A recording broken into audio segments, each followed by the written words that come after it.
What's up, YouTube? You know what time it is. The places where your game voices are heard, and your boy Jay is dropping that word. So, what's going on? You know, I had to do it, man. Back live in effect. Speaking on a really interesting issue that's come to my attention from different sources, man. I ain't got to put nobody on blast, but it seems like there's some YouTubers out there that believe, and on Twitter and wherever, that believes that somehow Sony will be putting their games on a subscription service day and date at some point sooner than later because of the pressure and what's going on with Microsoft and whatnot. So, man, I wanted to get into that. But first, man, I just wanted to say I wanted to appreciate for those of you who still enjoy my content, man, and check me out. Y'all know, man, I'm on a lower capacity. I just do this to get my voice out there, and especially for those who still want to hear the real and get a breakdown on a lot of this BS that be going down out here, man, because be a lot of this theatrical and all these antics and BS and fools just trying to get clicks and whatnot. But you come here, you gonna get the real, man. So for those that still appreciate the old school YouTubers that could just say it like it is and speak the real with all that industry BS, then this is the place to be. So yeah, man, I'm gonna go ahead and dig right in, and yeah, man, go ahead and go right at this. So I mean, the question is Sony looking to put their games day and date? Now, there's some folks who believe this, who believe sometime sooner than later, Sony would have to be putting their games day and date. Because Microsoft is making a killing with Game Pass, man, and they're getting all this goodwill and from both gamers and developers, man. The ties are starting to change with the gaming media. It's just win-wins all over the place for Microsoft left and right. And so this is putting incredible pressure on Sony to come on. They're gonna have to get it together and gonna have to do the same thing sooner than later. And man, I'm here to tell you, anybody who's telling you that Sony's gonna be doing this, putting their games day and date anytime soon, they're dead wrong. And I'm gonna go ahead and break it down why they're so wrong, why that's not only not happening, that ain't happening no time soon. And it comes down to some of these simple facts, man. I'm gonna go ahead and break this down. Number one, this is what you have to understand about Sony, okay? From the outset, Sony is worth, basically we're talking about fractions of what Microsoft is worth. Sony's worth somewhere in between 120 some odd billion to 150 some odd billion, okay? Microsoft is worth almost $2 trillion, okay? So both of these companies are publicly traded. So you guys can look this up. Look up market cap. You look up their market cap. Sony's market cap is somewhere around 120 some odd $billion. Now that's going to fluctuate. And you could look at all their assets. And what you're going to find out, whether if the numbers are fluctuating or not, you're going to find out that Sony is worth fractions of what Microsoft is worth. Now you might ask, okay, come on, well, yeah, Jay, what does that have to do with games, man? Because hey, Sony's killing it on games. They got world renowned and winning games and blah blah blah. Okay, yeah. All right, so I get it, bro. I get it. You may not think that has to do with games, but I'm gonna break this down. Why it has everything to do with games? It has everything to do with the capacity of which what Sony can do and not do. It has everything to do with how much investment, collateral, and that Sony could invest into one thing or another. And it has to do with their business model. How much money they have has everything to do with the type of business model they have. And that's what it has to do with, bro. That's what you need to understand when it comes to Sony, and their capabilities of what they can do and what they can't do.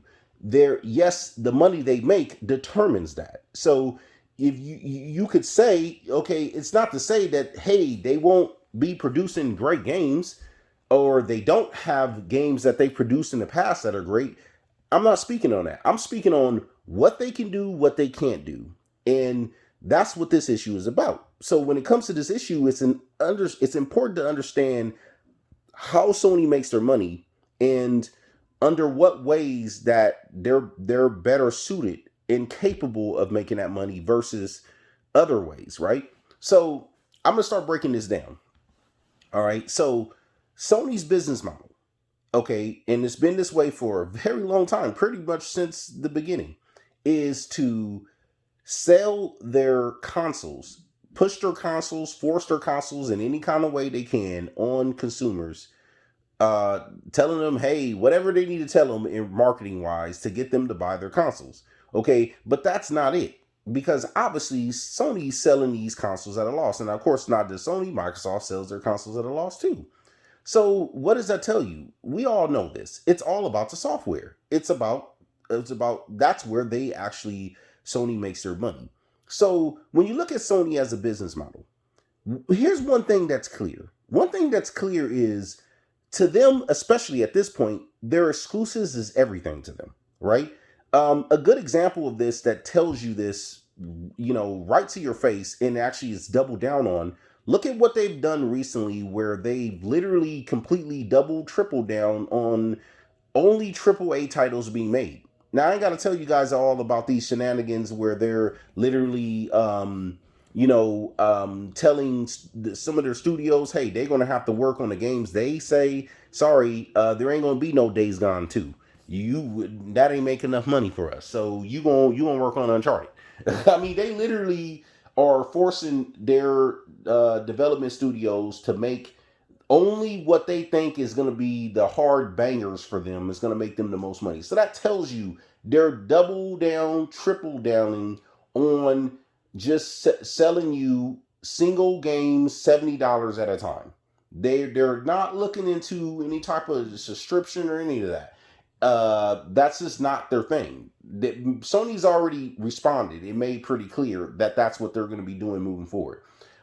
Even shutting down those stores. That's telling you they ain't trying to mess with no online stuff like that they think, especially about older games or anything like that. If they can't repackage those older games and make money off of it, they ain't interested.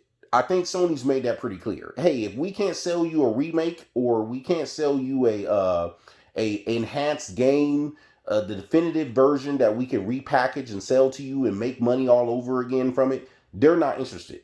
Okay, so they made pretty clear they're not in the business of giving you free games or allowing you to play your games you've already brought from them and play them better than they were before. No, not so much. They would rather repackage that same game and charge you for that enhancement. So Sony's already made that clear. That's basically how they roll. Anything else that they've done that is different from that has been only because the pressure of what Microsoft has pushed on them. Okay. And maybe fans. A good example was when they reversed this whole thing with cutting down those stores for the PS2 and the PS3 games and their Vita. They got rid of those stores. Why? Because it wasn't as profitable for them. Period. And it was costing them more money to operate it than they were making. And the only reason why they reversed course was because of all the pressure. And, looks like Sony's going through enough right now when it comes to their PR, and they just didn't want any more bad press. So they figured, yeah, we'd better switch course on this. And that was the only reason why. Other than that, it's all about money to them. It's the same thing they're doing with crossplay right now, where they're literally charging Epic Games to have crossplay on their platform. Why? Because they know they don't have the money. They can't afford to lose any money off their platform right now. Because they just don't have it. So I'm using some of these examples to just explain that Sony doesn't compare to Microsoft. Okay, you can't keep trying to compare Sony to Microsoft in regards to capability of their funds and what they can do. because Sony's not even close on a level of what Microsoft is capable of doing in regards when it comes to financially. It's just not a thing. Sony's not even on the same planet as Microsoft in regards to that. So when you see these gamers trying to compare them, man, you gotta understand there is no comparison. You know what I mean? So another factor to this, man, and I want you guys to think about this, man, and really start putting this stuff into perspective. Um, Think about what it would take. I mean, look at what Sony is doing right now. Their PS Now is just a hot mess.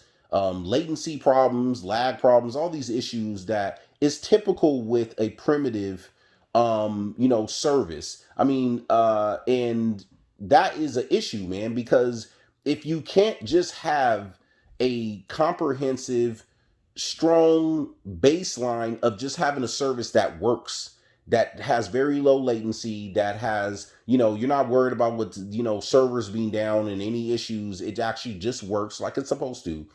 Well, then you can't, how do you think you're going to be able to launch any robust, subscription service when you can't even get that right, and that's what Sony's faced with right now. You got to remember, man, Sony's not nothing like Microsoft. Sony doesn't have any established cloud technology or anything like that. They don't have that type of infrastructure. They don't have that type of capability and know-how.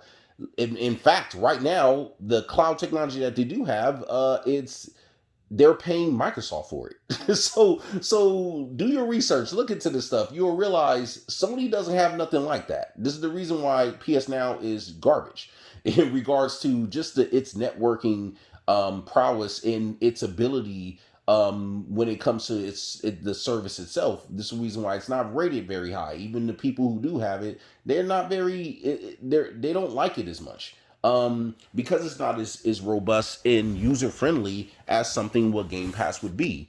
So they don't even have the money. Do you know how much money and resources that it would take to even get something even close to being comparable to what Game Pass is for Sony?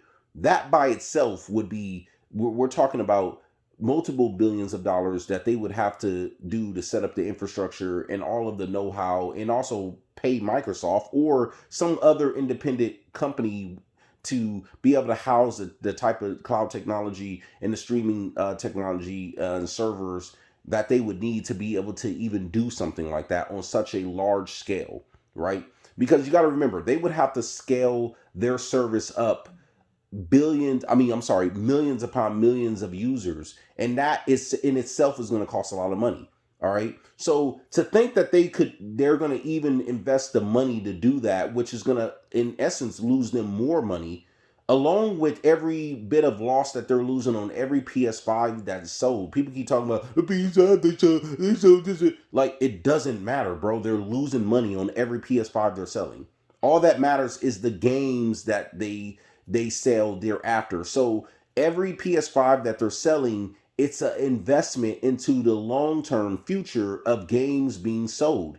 It's not them making any profit from that. You get that? So that's already an investment in themselves. Then you're thinking they're going to turn around and put all the tens of billions of dollars that are involved into creating a stable ecosystem of a subscription service on top of all that. Then somehow you think that on top of all that, they're going to put their games day and date, which is going to, again, lose them billions of dollars.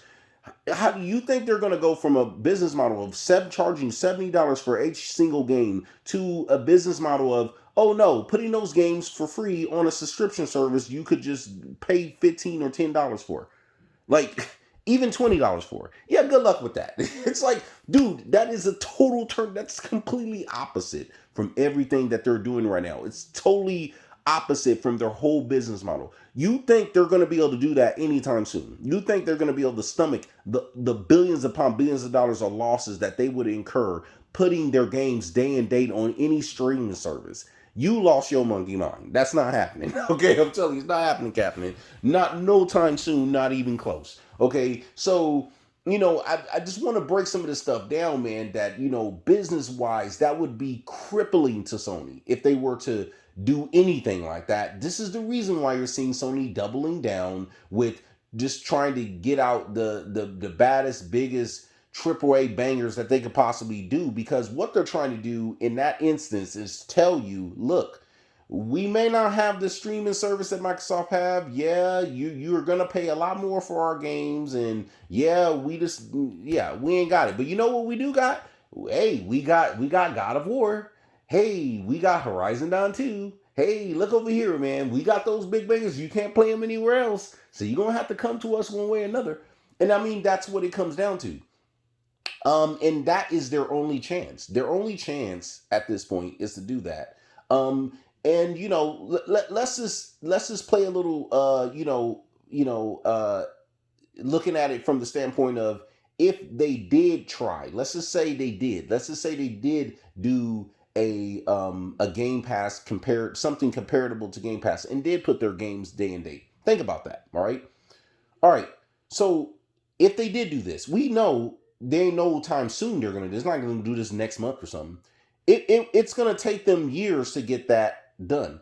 And I would tell you, even if they took them just 2 years to get something, get a Game Pass equivalent, or at least something you can compare to Game Pass, and then put their games day and date. Even if they did do that, I'm gonna tell you, it's not gonna be successful. Here's the reason why. It's a very simple reason why. It's not like Microsoft would just be standing still, right? It's not like, I don't know if you notice, Microsoft is increasingly moving forward and making their service more robust, making their service more diverse with content, increasing the rate of content and the quality of content. There's rumors, and I believe this is going to happen with Ubisoft coming to Game Pass. You're going to have other with Ubisoft. You're going to have other big publishers coming to Game Pass. You're going to have Game Pass. Microsoft is already going to be having PC games coming to Game Pass. So by the time Sony gets even close to trying to compete, Microsoft would be wholly, totally killing the market and dominating the subscription market, the gaming subscription market at that point. You think Sony, even throwing their little handful of exclusives that they're going to have in some little subpar subscription service, is going to somehow compete with what Microsoft is doing at that time? You better think again, bro. It's not gonna happen. Like, it's not gonna happen. Anybody think that's gonna happen, it's a total pipe dream. Because if you think Microsoft is gonna be like, oh yeah, we'll just let you come on and actually, be any type of competition to what we're doing with Game Pass, good luck. Good luck, because Microsoft is only been gonna increase, match, or beat anything Sony does, because in their minds that's their space where they operate. This is the reason why their real competitors are Google and Amazon, not Sony. Sony's not even a competitor in that space. Yeah, they could be a competitor in just the little, the selling games, your exclusive game, one by one. Sure, when it comes to that, or how many consoles you sell, which in the big scheme of things doesn't really matter when you have a ecosystem like what Microsoft is doing. You think about it, their business model is not about how many individual console units they could sell anymore. They've gone beyond that. So sure, so if you want to put it to Sony in regards to that, yeah, they could probably compare. They could compare and they can compete, because I'm sure that's one thing they're gonna try to stick to be good at, is selling their PS5 consoles. That's great, but when it comes to Microsoft, Microsoft does a lot more than that. So it's just no comparison. And when people are trying to compare those two things, you're gonna run into some trouble, man, on thinking, what is Sony really capable of? So, man, that's really what wanted to say on that, man. I would love to hear what you guys think about this. To me, it's just a slam dunk with Microsoft. You're getting, you really, a gamer's dream, man. I mean, I love the way they say power your dreams, because they really are. I mean, that's not just a marketing slogan, man. It's some real spit. That's some real stuff, man. Because if you really think about it, what is a gamer's dream is, not only, okay, of course the games are number one, right? But it's your access to the games, man. It's the ability to freely be able to play the games you want to play day and date when they come out. Not having to worry about going to a store if you don't want to, not having to worry about, dealing with lines and just whatever. You know what I mean? You could just preload your game, have it right there on Game Pass, be ready to go, playing it day and date, and enjoying your game, and not and having the freedom to play all types of different games that you probably, if you had to buy them singly one by one, you would have never played. And it just opens up a whole new world, not only for you, but maybe if you got kids or you got family, brothers and sisters, whatever. Now y'all all can play on Game Pass and all enjoy those games. And it opens up a whole new world that has been, it really is a dream for gamers, and it gives you a value you can't get anywhere else. Microsoft is creating something unique and special that you can't have anywhere else. And I think that's going to pay dividends. I mean, I think we're already seeing that. And, anybody thinking Sony's going to have anything coming close to that, good luck. You're going to find out that's not the case. And I honestly think this is going to be one of the things that's going to really cripple Sony in this generation. And they're going to have to really, I think they will start reversing course, but I believe that's not going to happen until the end of the generation. The funny thing is, I think it's going to be similar to what the last generation was for Microsoft. As Microsoft didn't start picking up until the tail end of the generation when Phil Spencer came in, and really it wasn't until the Xbox One S came out as to when they really started making amends for this their terrible start of the generation. And once the Xbox One X came out, well, they already was like, yeah, we in it to win it. We ain't playing around. And their Series X and Series S hit, it's letting you know, yeah, they're here to dominate. They're not playing around. And that match with Game Pass and all the iterations that they're doing with Game Pass, like xCloud and the mobile and extending to browsers and PC. I mean, it's just overwhelming. It's so it tells you, Sony is going to be so behind the curve. I just really think they're going to end up like Microsoft did the last generation, and it's going to take them a whole generation before they can start catching on and getting their stuff right. And games like God of War and Horizon Dawn 2, all that stuff is going to help. Sure, it's going to bring attention to them. I'm sure it'll sell consoles. It'll do great. But overall, when you talk about just value for your money and where most of the gamers are going to be at, it's going to be on Xbox, man. I mean, that's going to be the happening thing. And sadly, Sony's PS5 is just going to become an exclusive box. Just like I've always said, if you watch my channels, it is. It's just an exclusive box because that's all Sony has really like driven themselves to be in that space where, hey, we're exclusive box. I mean, Sony pretty much proudly wears that on their chest. They're exclusive box, right? Just like all their Sony fanboys. I mean, so yeah, you're great. You're going to be marginalized to just being an exclusive box. And I think for most gamers, that's just not going to be enough for them. Hey, they want the exclusives. They want the diversity of many different games. They want a better access to all these games. And they want it for a better price. And the only one really doing that is Microsoft at this moment. So, I mean, I just think that's going to hugely pay dividends, man. And, because of that, Sony's going to seriously be playing catch up this generation.